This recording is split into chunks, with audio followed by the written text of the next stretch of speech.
What's up? We are here. We're here. We're here and we're ready to party. Yeah, we are. So let's just get into it. What is your news for today? You know, I just have to say that I got my first sunburn of the year in Missouri yesterday. So exciting. I have a full-on farmer's tan, but I'm not calling it a farmer's tan. I'm calling it a gardener's tan because that is what I was doing. So that's my news. That is so exciting. And then today it's like a downpour tsunami. So I know. It's like raining, and I'm sure you can see like still the Yeah. So, but yeah, it's raining today, and it's cold, and it's nasty, and you know, it's supposed to be April showers bring May flowers, not May shower bring farmer's tans, gardener's tans. I guess. Guys, coming soon, new merch with that on the front. I know. So, May what's showers. new with you? Nothing. I mean, I recently had a job change. I am no longer at the Stampede. I'm singing and dancing. Shoveling shit. Yeah, no more of that. So, yeah, I'm just singing and dancing somewhere else and just halfway having a life crisis. But other than that, I mean, what's new in my life, you know? What's new? Okay, guys, technical difficulties, but we are back. So, we are back. Speaking of bad weather, it apparently also affects your Wi-Fi. So. Yeah, apparently. But other news than that, I think we can go ahead and talk about our collab, right? Yeah, I think we should talk about our collab. 100%. I'm so excited. I'm so pumped. Okay, so wait, did your screen just go away?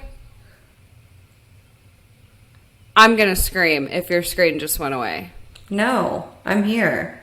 Oh, okay. Well, it says your camera is disabled. And so I was like, no! Due to internet quality issues. Okay. Well, we're just going to keep going. Screw it. Yeah. Right. So, we are doing a collaboration with Chiller Queen Podcast. Yay! And, oh my gosh, guys, this is huge for us.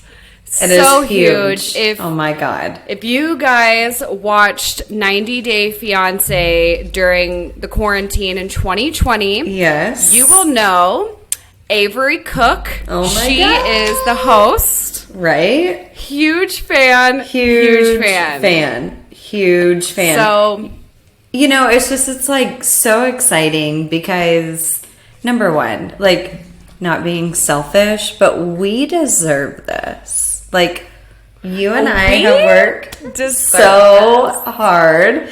And, you know, we are finally getting the recognition that I think we both deserve. And, number one, like, we deserve it. Number two, 3 bad bitches doing a podcast fucking episode. I cannot wait. Oh, my gosh. And she is the perfect person. Her podcast is all about true crime and conspiracy, and she does not hold back. Not at all. And it's going to fit so perfectly with our style. I'm so pumped. Right. So pumped. I'm so pumped. I'm so excited to like drink and record and talk true crime and conspiracy and literally everything. It's going to be so much fun. Yeah. It's going to be like girls' night, only in podcast form. And so we're recording that with her tomorrow. Ours should be released next week. Right. We're saying that tentatively. And then hers will come out at the end of the month. Tentatively. So be ready. Excited. Mark your calendar. Follow her. Yes. Share it with everyone. Set a reminder. Get up at 5 a.m. for that early release. Yes. Oh my God. So, that's our news. Do you have anything else? I would just like to say to all my fellow Taurus followers, it is our month. It is our time. Oh my It is the gosh. best month of the world. And yeah, my birthday is in 13 days, so. Woo! And it's also going to be a blast. I am so excited. I know. It's going to be fun. Okay, that's all I had. I'm like getting into birthdays this year. So. I know, you are. You're like a whole new person. I know. It's so weird. Who am I? Okay, identity crisis. Let's get into this. What are you sipping on? A pink drink. Ooh. No, it's tequila and watermelon, the watermelon by, and a little bit of soda. So good. Sounds delicious. Mm-hmm. So good. What are you drinking? I'm taking it back. It's a classic. It's our good old fashioned redneck sangria. I knew it. I knew it. For anyone who doesn't know, it's flavored water, vodka, and some lemon lime juice. It's a great time, guys. Great time. I think last time you threw in a bunch of different juice or something, and that's why we labeled it the redneck sangria. Yeah, sometimes it has some grapefruit, sometimes it's orange juice. I mean, you just never know. It's whatever. Yeah, whatever you can find, you just throw it in your cup and you're good to go. Chef's kiss. So, what is our drinking word? Ooh. I don't know. I've been torn with this word about this story. Okay. What is it? Well, I'm torn. I feel like we do the same words over and over again, but they're fitting and they work. So I don't know. Any ideas before I just name a generic word? You could do something like fraud or fake or something along those lines. And of course, murder's always a good one. Yeah. I was thinking torture, but I didn't know if you would say that often, because wasn't he labeled the torture doctor or something? I probably say that a couple times, So but not that? Okay. No. Okay.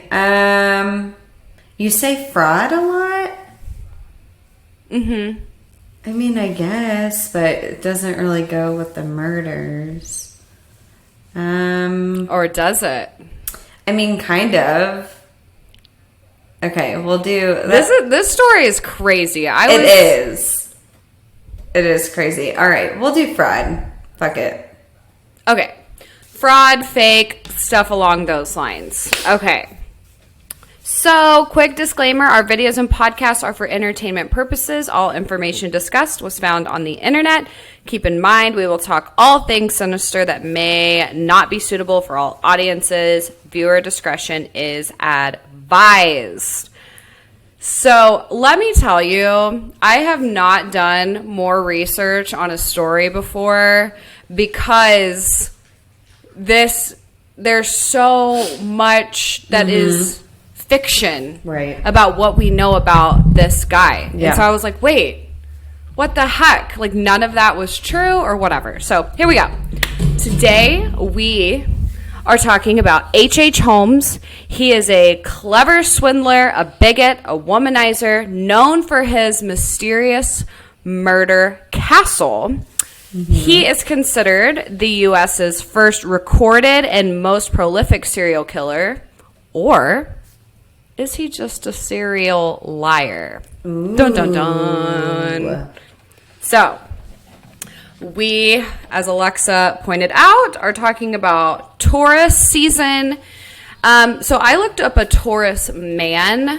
They are said to be romantic. However, change is very difficult and they don't easily adapt. Mm-hmm. They are stubborn, rigid, a little self-obsessed, and they can hoard wealth. Okay. So. Okay. Can I have that, like, can I have the last quality, like the hoarding wealth? I want that. Can I have that? Yeah, right? I don't really see that as a bad thing necessarily. I could take a note. Right, I want that.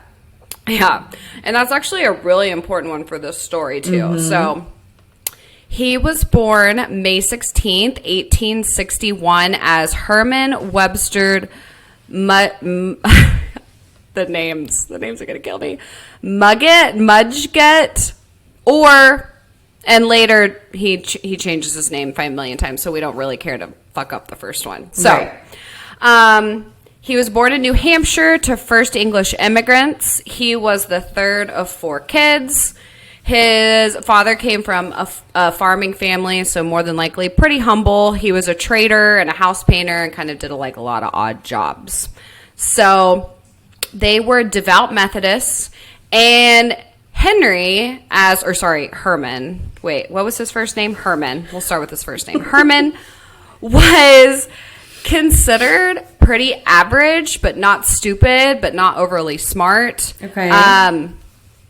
And he never showed signs as far as serial killers go, like hurting animals, bullying other kids, nothing along those lines. So that's kind of why he's an anomaly in ways. So we're going to fast forward to age 16. He graduates from Phillips Exeter Academy. It's very prestigious and a selective boarding school.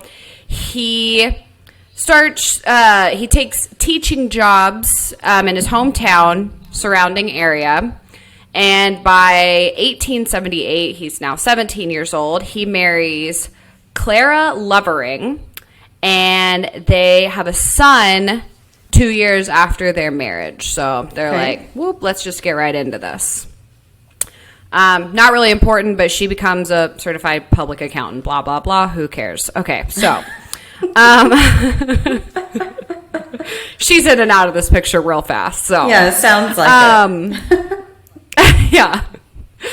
Holmes, he enrolls at the University of Vermont at 18, but didn't like the school and or the education, and he left a year later. He's like, yeah, I'm not really following this method you guys are using of learning, so bye. Kind of want to do my own thing. Yeah, he's like, hey, remember me, the average, not smart, but not dumb guy? No thanks.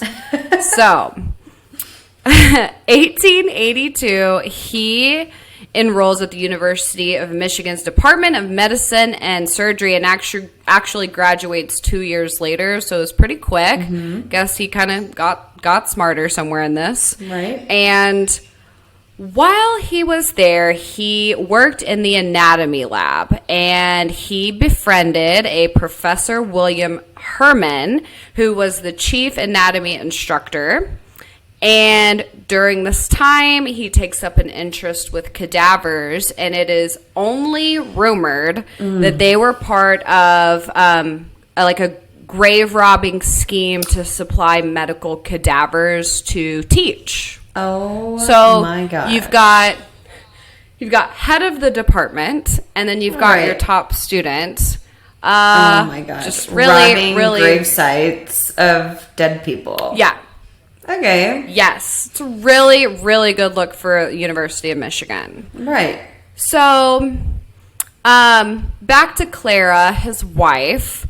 It is said that he was violent towards Clara. Again, we're talking 1800s, so it's not like we have a whole lot of knowledge to go off of. But it was also said later that he was a womanizer and married for love, but not Clara. She doesn't come from money, and this really was married for love.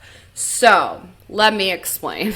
Yeah, you kind of confused me there. So he was a womanizer known for marrying for love or for money?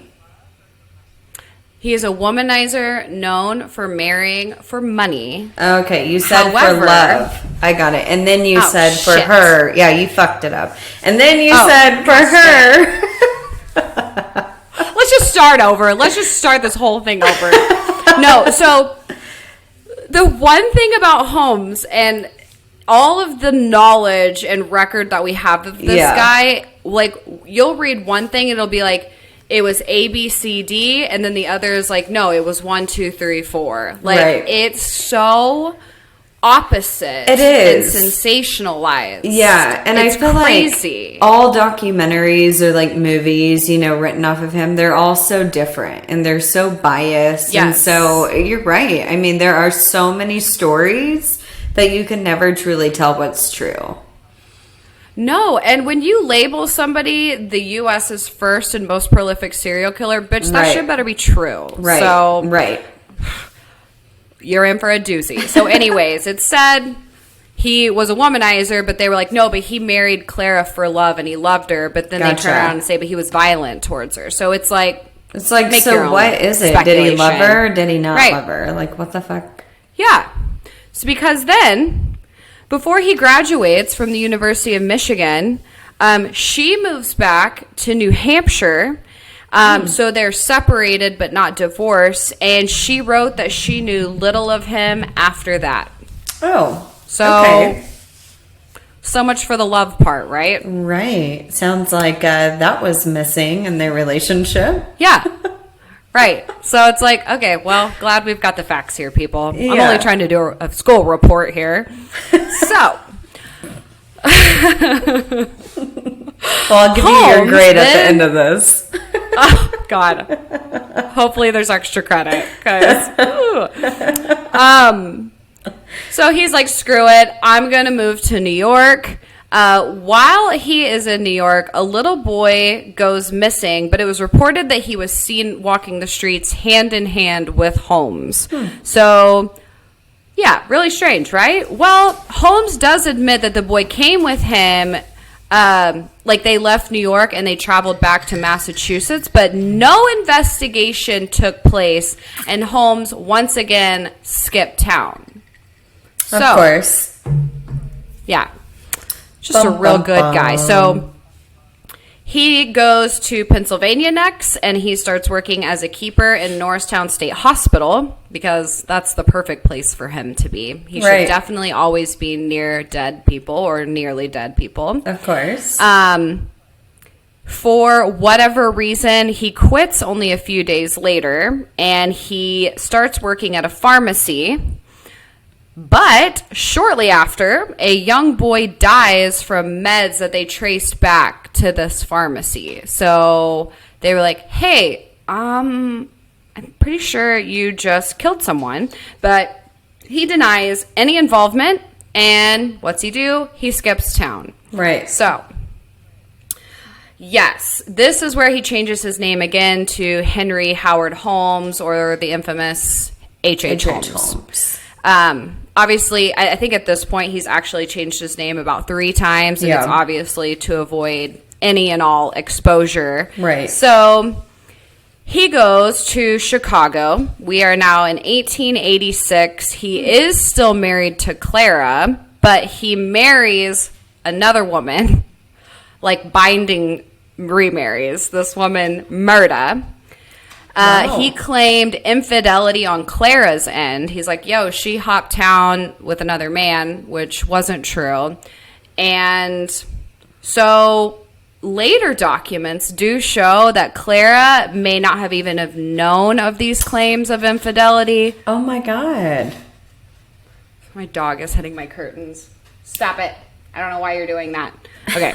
So that she may have even never known that he was making these claims. And the divorce between the two is never finalized. And it was actually completely just dismissed in 1891 due to, quote, want of prosecution. So, very strange. But in the end, they were never, like, legally divorced. So I feel really bad for her. Yeah, no kidding.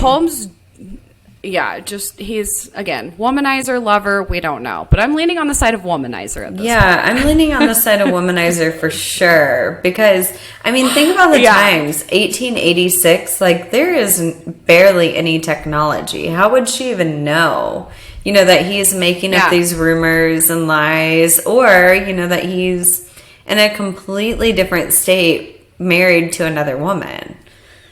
Right. So, how do you what do you think 1800s Tinder version would have been like? Like, do they have postcards that they're like swiping out of their hand left and right? Like, what? Maybe what was like the dating game back then? Maybe like the newspaper ads. Like, you know how like Craigslist, like Craigslist did those like women seeking men or men seeking women or men seeking men or whatever. I wonder if they did anything like that in the newspaper. And I'm serious because people posted like jobs in the newspapers or like if they were looking for work. So I wonder, looking for a wife in Chicago. Like, I wonder if something like that was posted. Perfect. Absolutely perfect. So we're going with that. Right. So better than my postcard shuffling idea for sure. I mean, I was thinking you were going to say like pigeon mail or something. Yeah, you just print. I'm just going to print out like my photo and all my attributes and just send it to like every citizen in the state. And just hope one of them like shows up at my doorstep. Right. So, So on to Murda. He has a daughter with Murda named Lucy. She later becomes a school teacher. Irrelevant.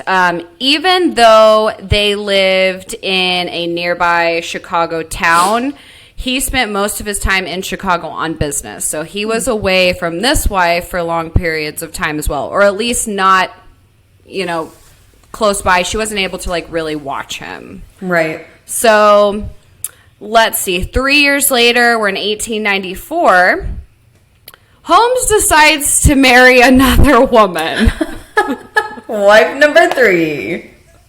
Wife number 3. Her name is Georgiana Yoke, and she is in Denver, Colorado. Whoa. So we are just, guys, we are all over the place. I'm telling you. Yeah. So, again, all while married to Clara and Murda, a former employee said, Holmes used to tell me he had a lawyer paid to keep him out of trouble, but it always seemed to me that it was the courteous, audacious rascality of the fellow that pulled him through. Unbelievable. So he's like, oh, and then, sorry, there's one last sentence. He was the only man in the United States that could do what he did. Well, I mean, he actually might have been, since he's supposedly the first recorded serial killer. Right. So,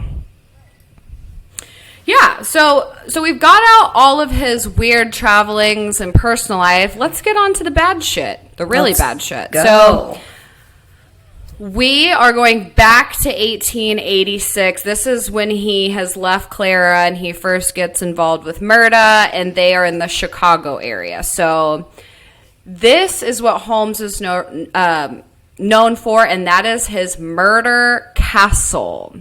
So he's full on going by H.H. Holmes at this point, and he's working in a drugstore. He is seemingly hardworking and decides, I'm going to buy the drugstore.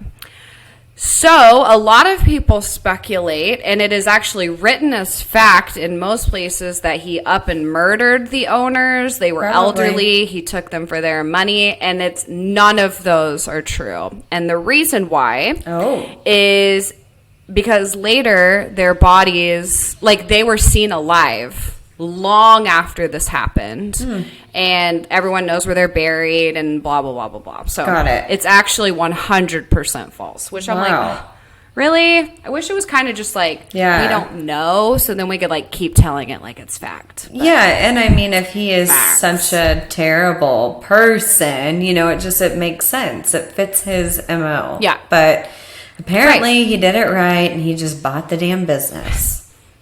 So boring, am I right?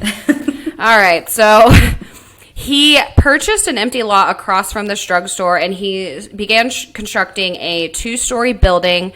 This was supposed to be kind of the first of its kind as far as its apartments, real estate, real.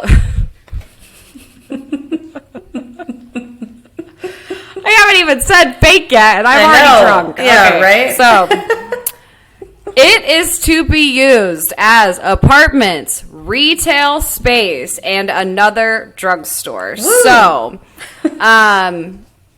it would also, in his eyes, be important for the upcoming World Columbian Exposition. So lots of people coming into town. Mm-hmm. He marketed it as far as, I think at one point it was like candy store, hair salon, clothing. I mean, just like everything. Literally, I think there's like 15 businesses. It was massive. So during all of this, he was sued after a creditor died of apoplexy in 1891, and Holmes declined to pay the steel company, the furniture companies, the architects. I mean, he straight up didn't pay a penny for what he was doing. So that's where this whole fraudster, blah, blah, blah comes into play. So instead of just stopping what he's doing or hopping town, he's like, you know what? Fuck it. I'm going to keep going and add a third floor. Let's do it. So he was intending on this third floor to be a hotel for the exposition. Exposition. Yes. Exposition. Okay. Sure I said that right. I'm like, well, okay. And it was only partially completed. And then rumors later came out that this was to be used by Holmes to lure the tourists visiting and use their body once again for medical schools. However, none of this was proven, and we're going to get into more details why. And then I'll ask you what you think about the whole thing. Okay. Let's talk about this supposed murder castle, because it's actually, the idea of it sounds pretty cool, but anyways. So have you heard of the Winchester Mystery Mansion? Mm-hmm. We should go. So I've been. Oh, you It have? is. You wouldn't even watch the coolest movie. Place. I know, but it is so cool. So this murder castle, you could take this cartoon virtual tour of it, and it is basically Winchester Mystery Mansion. Mm-hmm. There are secret torture chambers, trap doors. Almost every room is a gas chamber. Wow. The lighting system was pretty advanced for its time, so every room had obviously electric lighting, but he could have control over it. So he could control if all the lights were shut off, all the lights were shut off or left on. Wow.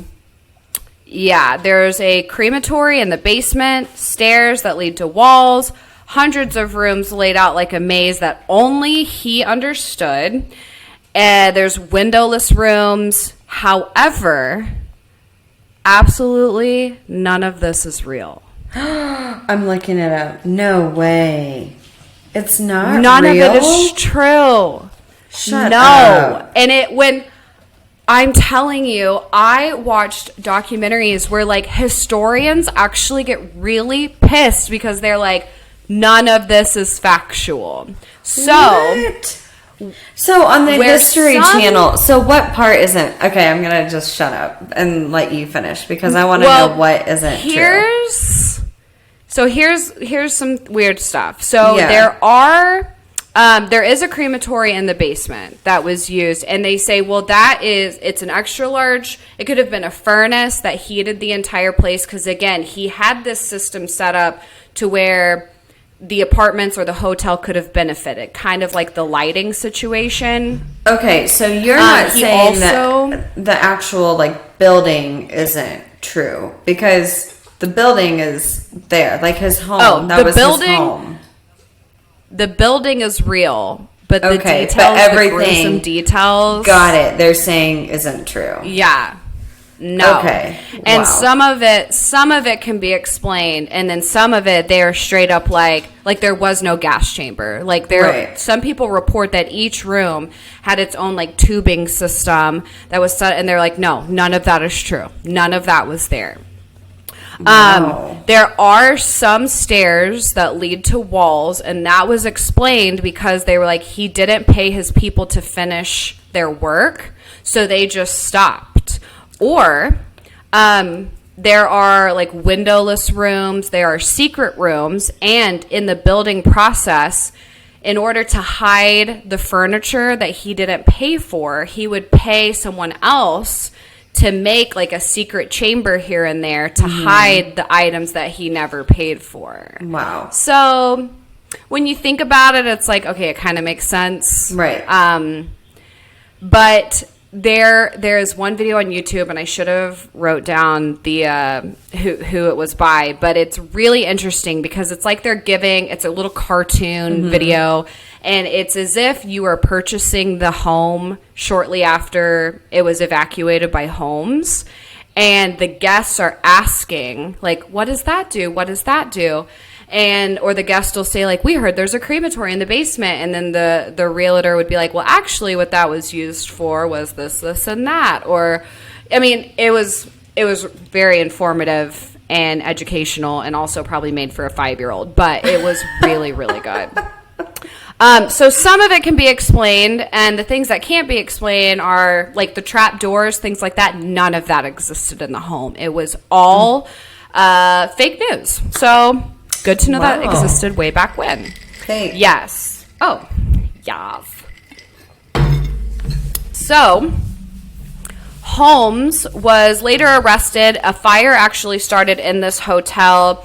There's no known reason, but speculation points once again to insurance fraud. The building, see, I knew it was going to pop up. So, the building was nearly completely destroyed, but it was later rebuilt as a post office. He also owned a 1-story factory, supposedly, once again, for a glass blowing hobby, which no one ever witnessed him do, and no products came from it. So, the other rumor of the furnace itself was to hide any evidence of his crime. So if he bought something, couldn't get rid of it, he'd throw it in the fire, or, of course, bodies. Yeah. So why not? Now that we've talked about all the things he didn't do, what the fuck did he actually do? Yeah. Because it was making me mad, because I'm like, okay, this guy has the title of first and most prolific serial killer in the U.S. Right. I think not. Yeah, you're like, so what the fuck did he do? I want to know this. Right. Like, oh my Jesus Christ. So his early victim, her name is Julia Smythe. She is the wife of a pharmacist who lived and worked in Holmes's building. The pharmacist himself discovered that she was having an affair with Holmes. Shocker. There's more fucking women. So, not surprised. So he quit and decided to move away. And Julia and her daughter Pearl ended up going missing on Christmas Eve in 1891. Holmes later claimed that she died during an abortion gone wrong, that he had got her pregnant, decided that they were going to have an abortion to avoid any criticism, and she died. So did, obviously everyone believed that? Everyone believed the story that she just died during an abortion gone wrong. So no one knew about the abortion until later when he was caught. Everyone just assumed she went missing. This is his story. His story, yeah, later. The abortion is his story. Yes. Later on. Got it. So, and obviously abortions back then aren't what they are today, and mortality for an abortion, it was very, very high. And so I feel like even if people would have known that there was an abortion being performed, it would have been understandable that she died. But, whatever. So he also claims later to have poisoned Pearl, likely to hide the fact that he had just also murdered Julia, the wife, during an abortion. Right. So the skeleton of Pearl was discovered in Holmes' cellar. Rumors say that he actually paid a local man to remove the skin of an unusually tall woman and so that her body could be used for medical training. And Julia, I think, was like close to 6 feet tall. Yeah. So, and again, the records are so hard with this guy to find, but it is assumed, and I think this is one of the ones he was actually convicted of murdering. So, next victim is, I think it's Emeline Sagrande. Sorry, Emeline, if that's not how you say your name. So she worked in this building in 1892, so this is a year later. She goes missing in December, so she was there for about 5 months. Again, rumors of an affair. She was pregnant with his child and a possible victim of a botched abortion. But again, she goes missing. So very, very sad. Then, this is where just shit goes off the rails. Holmes has a close friend named Benjamin Peitzel. He is a carpenter with a criminal history. Someone later quoted, it's Holmes's tool and his creature. So it's kind of like, little devil's assistant. Oh. So, not a good guy. Yeah. Yes. The two met while working in a chemical bank building. Fast forward to 1893. So again, 1 year after he just killed the last woman. Holmes meets a one-time actress named Minnie Williams in an employment office. He offers her a job, and she accepts. He persuades her to sign over the deed to her property in Texas. Well, why not? To an, hey, go big or go home. For a job, right? Why don't you just go ahead and give me everything you have to your name? Everything. And he convinces her it's for an Alexander Bond, which is actually one of Holmes's aliases. So, again, the guy with 10,000 names. Yeah. Right. And then later, to avoid Holmes getting in trouble for this, he signs it over to Benjamin's alias. So everyone's just got fake names back in the 1800s. What the fuck? Like, why? Why? Right? Stupid. So Holmes and Minnie, she's not dead yet. They present themselves as husband and wife. So we technically could have added her into the wife count, but they're not. Holmes and Minnie now present themselves as husband and wife. They soon rent an apartment, but Minnie and her sister write a letter to their aunt about going to Europe. I think somewhere in the letter was something about chasing a man. I don't know.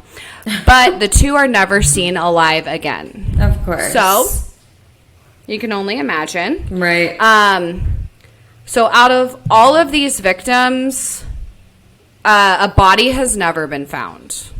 There is zero proof that any of these people are like in the ashes of the crematory or like shoved into the walls of this building. Like, nothing. Literally nothing. Wow. So what the hell did he do with them? Right? Okay. Did he eat them? Did he make them into candles? Did he make them into cakes? Like, where did they go? They had to go somewhere. Floozies run off to Europe for a man. Yeah, I mean, it's like, floozies. Sluts. All right. So, Holmes thinks it's a good idea to move to this said property in Texas after insurance companies start pressing him for arson on the building that he nearly burnt to the ground. Oh, my God. So, he, again, attempted to build an incomplete structure without paying anyone. He was arrested in 1894 and briefly jailed. This is the first time, actually, he's been jailed. Wow. But on accounts for selling mortgage goods in St. Louis. So I'm just like, Jesus Christ. So now he's in Missouri. What the fuck? Yeah. He's all over the place. This guy is Houdini. It is insane. Yeah, and he's like a world traveler. What the fuck? In the 1800s. Yeah, right? It is nuts. It's absolutely crazy. And so frustrating when you're trying to write a well-written story. Right. So, while he's in jail, he meets an outlaw, Marion or Marion. We're going to say Marion. That sounds more like a man. Marion Hedgepeth. Okay. These names are killing me. The two make a plan to swindle insurance companies. So he's like, you know what? I didn't actually successfully do it last time. So, hey, outlaw, we're going to do it this time. They're going to get $10,000 out of these insurance companies by faking their death, taking out a life insurance policy, that whole thing. So Holmes promises this outlaw $500 in exchange for a good lawyer. And the good lawyer did agree to play a part in this. Okay. However, the insurance company did catch Holmes after becoming just kind of suspicious of the whole thing. They faked the outlaw's death or somebody's death. Right. Yes. And the insurance company's like, no, fuck you. We're not paying you anything. So we don't believe your ass. Yeah. He's like, dude, you're alive. You're standing in our office talking to us. Get the fuck out. Go back to jail. What the fuck is wrong with you? He's like, but I'm a ghost.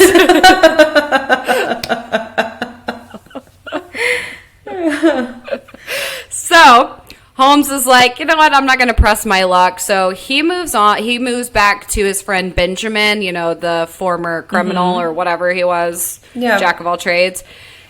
Benjamin agrees to fake his death. Oh my God. And they're going to try this plot again.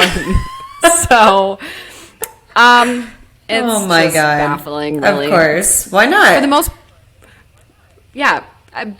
considering he is the most prolific serial killer, this is embarrassing. But he was persistent, and I will say one thing about us Taurus people, we are very, very persistent. And he was stubborn. I mean, hello, we are a fucking bull. So he's like, hell no, Clearly. I am trying again and again and again and again. So he went for it. My man. God, it's insane. So, my guy. So, Benjamin, for whatever reason, is like, sure. But they both are like, we're going to get smart this time. We need a cadaver to pull this off. So, Holmes basically tells Benjamin, or at least the story goes, hey, meet me in my home to discuss the plans. But instead of finding a cadaver, Holmes uses chloroform to knock out Benjamin and sets his body on fire using benzene. Okay. What the fuck? He was your sidekick. He was there to help you. And he was A-okay with all your crazy shit. And then you just take him out? I mean... Yeah, you're like, actually, your body looks great. Yeah. And what's funny, like, us Taurus people, we aren't really team players. And so we like to do things on our own. So maybe that was it. He's like, you know what? This guy's going to fuck things up. I've got to get rid of him. He's my cadaver. Yep. We got a due date, and it is now. It is now, and you are late. So Holmes later will say that Benjamin actually survived the chloroform, which is why he decided to burn him alive. Oh my gosh. But forensic evidence actually shows that the chloroform was used after burning the body, likely to just fake suicide. So basically what he did was said, I'm going to burn you alive and then just dump some chloroform on your face and make just it try look to cover like, up what I just did. So real gruesome. However, it worked. Woo! We get insurance payout. So woo! See, he knew what he was doing. Yes. Here's what gets weird. So Benjamin has a wife this whole time, and the wife doesn't get the insurance money. So I'm sure there was some swindling done there. Yeah. So Holmes also convinces Benjamin's wife to give over 3 of their 5 children to him to be in his custody. What? So I don't know what that conversation was, but she did What the fuck? Yeah, they actually kind of go on this little adventure. So they become a happy little family. They traveled through the northern U.S. and actually into Canada. All the while, Holmes is keeping in contact with Benjamin's wife at a very close distance, almost like traveling like parallel to each other without her knowing. So he'd be like, okay, you need to go here this time. You need to go here this time. And he was like at sometimes staying just blocks away from her, keeping her other 3 kids away from her. So he told her that Benjamin is actually alive. So she kind of knew about the insurance plot, but he was telling her, no, he's alive. That's why you have to lay low. That's why we got to keep moving. And he's actually hiding out in London. So just bear with me on this and you'll get to see him again. Wow. So she does just that. Dumb bitch. However, this entire time they're playing this cat and mouse game, she is unaware that those 3 kids are already missing and are gone. He instantly, oh my God. Yeah, so,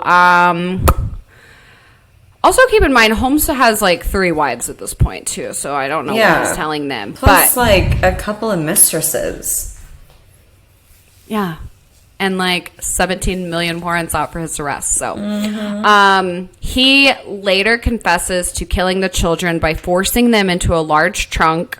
It was locked, and through handmade like air holes, he inserted a gas line through the tubes and basically suffocated them to death. He buried their nude bodies in the cellar of a rental home in Canada, and upon finding the bodies, one officer says, the deeper we dug, the more horrible the odor became, and when we reached the depth of 3 feet, we discovered what appeared to be the bone of the forearm of a human being. So, the other child was found in a separate home, drugged and deceased, and Holmes had cut the bodies into pieces before burning them, and the child's teeth and bits of bone were found in the chimney.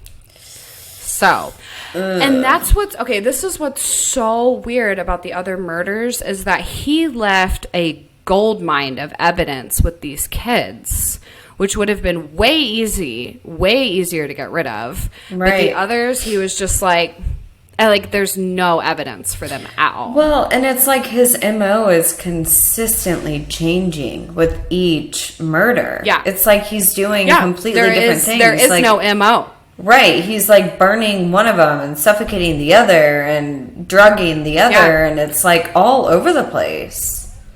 Yeah, one of the victims is his best friend. One's a prison buddy. One's a former lover. Like one's a current lover's children. Yeah, or not really lover, but whatever. Yeah, it's just weird. It's just crazy. So, in 1894, November of 1894, he is finally arrested. He was tracked by Philadelphia private detective. He was held for an outstanding warrant for horse theft out of Texas. So while he was there, he also was like, "No, fuck it, I'm going to steal a horse." And actually, that's what they were like on the lookout for. So crazy, not the kids, just the horses. Yeah. Right. They're like, yeah, but sorry about your kid's teeth. Where's that horse? Yeah, that horse is like worth a couple grand. Like, where's the horse? Like, how am I supposed to get to the local saloon without my horse?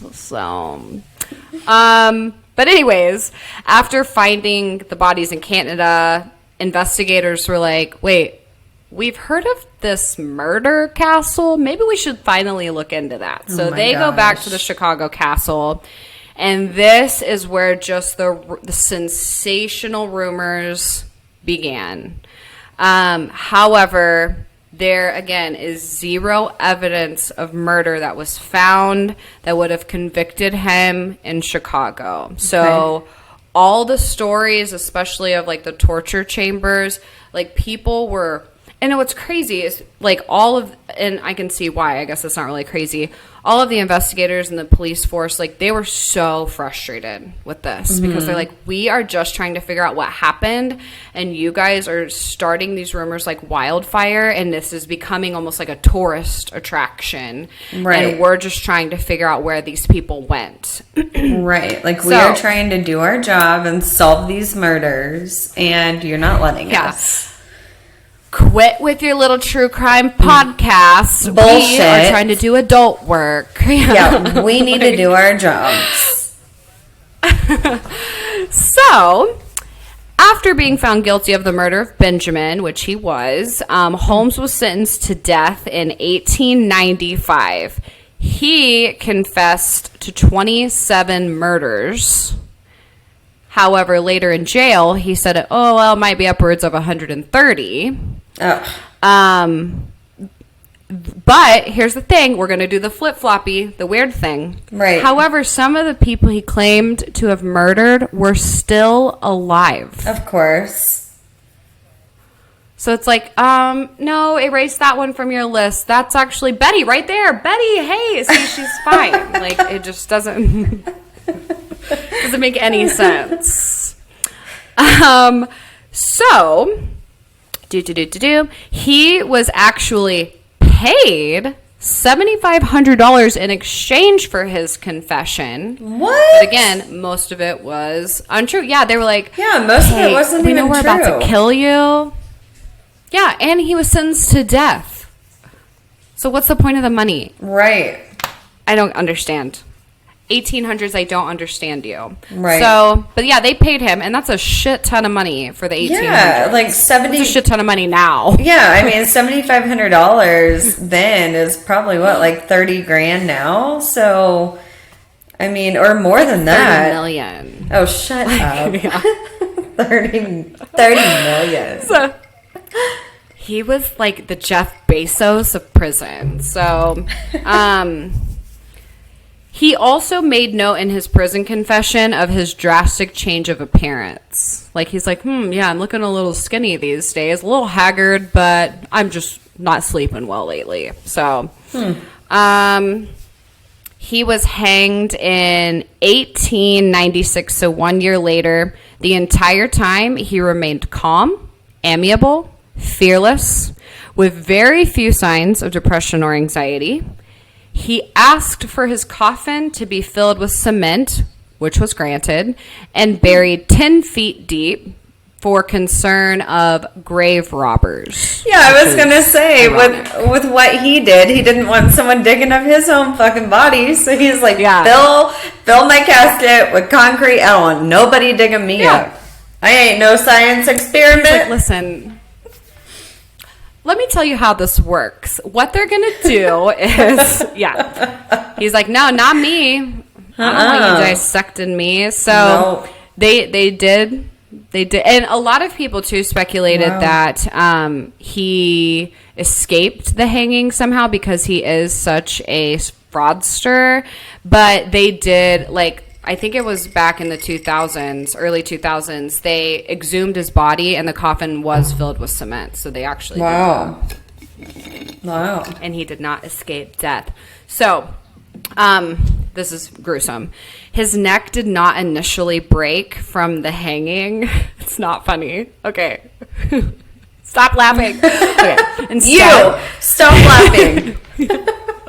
You, shut up. It's not funny. It's disgusting. So instead, he was slowly strangled, and this process took 20 minutes. Good.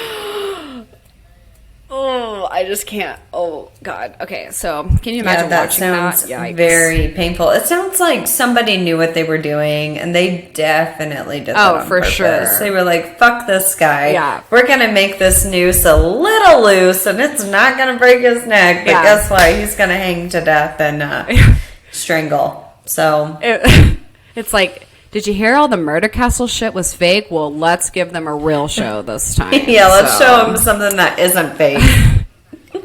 Right.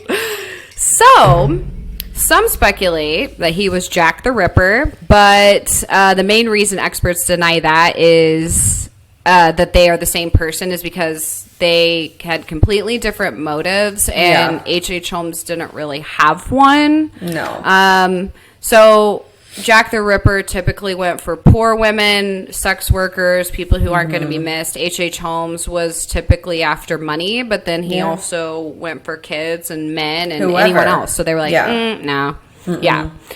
So some of Holmes's final words include, I was born with the devil in me. I could not help the fact that I was a murderer, no more than a poet can help the inspiration to sing.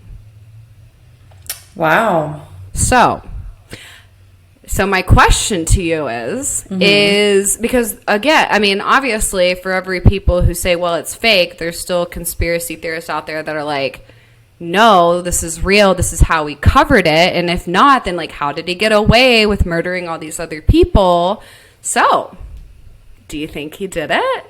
I definitely think that he was a murderer. Do I think he killed, 100, 130 people? No. I think his original number is probably in the teens or low 20s.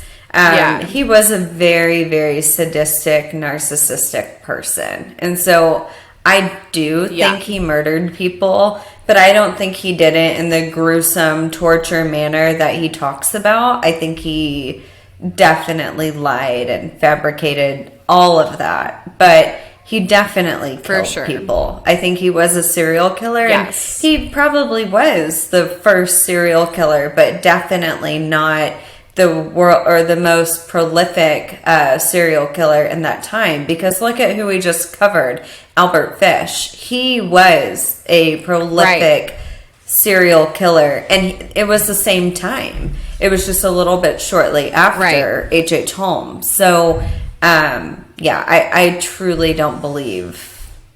I don't believe that he did everything that he says that he did.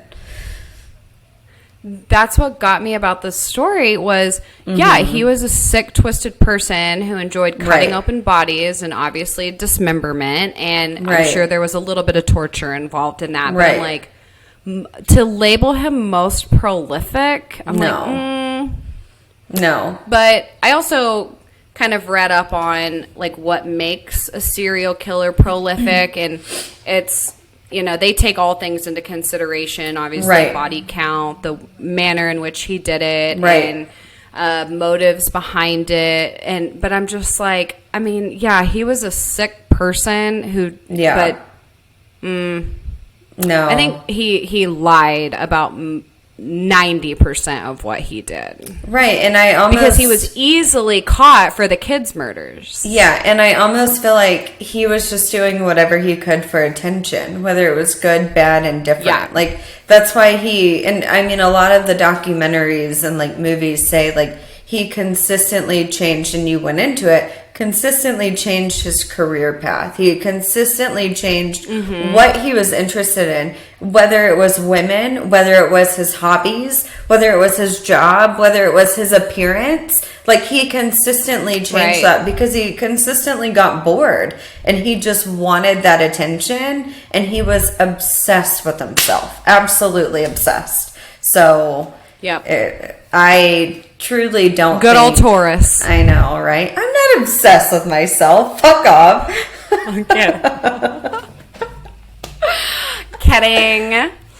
So that is H.H. Holmes. And if you made it all the way to the end, please leave your opinion in some comment section somewhere on our platforms. Because I want to know. Because it is really strange that it is. He was sensationalized so heavily.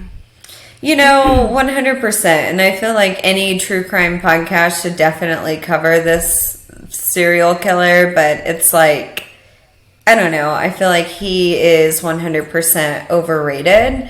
And people like Albert Fish, I mean, a lot of people don't even know about him, and he was way more prolific and gruesome than H.H. Holmes. And like at the same time. So many times I almost started writing a new story because I'm like, Okay, but when do we get to the part where he's prolific and, like, the most famous and the first and, like, all these grand words? But I'm like, I thought the same thing. I'm like, no, this needs to be covered because obviously something went off the rails here. And people got the story wrong. And so I'm like, well, so I was doing my research. I'm like, okay, just put everything that people say and then go back and figure out what was fake. And then it was like, oh, like 90% of my story is fake. It's literally made up. So it is. And that whole like murder castle thing, I mean, there are so many movies that are based off of that. Like, do you remember the scary movie? You probably didn't watch it, but I'm sure you've heard of it. Like Hostel. Did you ever watch Hostel? I've heard the title, but... Okay, so basically it's about, a hostel in Europe, and these people own it, and they're part of this, like, secret society, and, I mean, we can talk conspiracies all day, but, rich people are fucking weird. Anyway, they got some weird-ass fantasies, but these people are rich, and they basically tortured, the people that came into this hostel in many different ways, and so, and they wouldn't let them leave, and so that, like... That's just one scary movie that was kind of written off of this murder castle. But a lot of scary movies are written off of that. And that is so disappointing that is, like, not real. Because he talked about it all the time. He talked about, like, oh, yeah, I got, all my torture devices and everything. And it's just unbelievable. Yeah, wow. It is crazy. And then... I don't know if I finished my thought about like the lighting that was in there. It was later explained that there are buildings back in those days that had switches like that, not to turn on gas chambers, but it was so if a guest didn't pay their rent, he could shut off lights in the whole building until they could get out. And I mean, it's like, it's fun until it's not. Jeez. But the thing that I kept thinking of the entire time was the Winchester Mystery Mansion and how, I mean, she wasn't a murderer, but just how crazy she was. And her reasoning was just complete insanity and paranormal and conspiracy. I mean, but was she a murderer? That's a nutso. But was she? Well... That's a story for another day. I know. Oh my gosh, I love that story so freaking much. Okay, I know. So that is it. Let's thank our patrons. We do have some new ones. We do. So thank you guys for supporting the podcast. Yes. And if you want to join, go to our website, somethingsinisterpodcast.com, or it'll be in all of our social medias. You can sign up there. Yep. You can get discounts on merch and basically buy us a coffee and keep our lights on. So thank you. Yes, thank you. Buy us our next Something Spiked because we need it. Ooh. All right. And then our sponsor, Color Up CBD. Yes. You can go to colourupco.com or check out Color Up CBD on Instagram and use our code Sinister20 to get 20% off of your CBD skincare. And CBD dog tinctures and CBD tinctures for humans. So all the CBD needs. And it's all natural. It's all like organic. They don't throw in any nasty like fillers. It's all good for you. So yeah. Yes. And fun fact, the day that this podcast gets released, we are recording for that super exciting collaboration that's coming up. So I'm sure we'll be posting about it on social media. Definitely go follow Chiller Queen Podcast while you're at it because we'll be all over the place for the next couple weeks. So we will, and we will be full of excitement. And if you want to buy us like a beverage or a coffee or whatever, you know how to buy that. Go to our Patreon and donate to our drinking fund because we're going to need it. Oh, yes. Well, guys, we will see you next week. Yep. Stay sinister, y'all. Bye.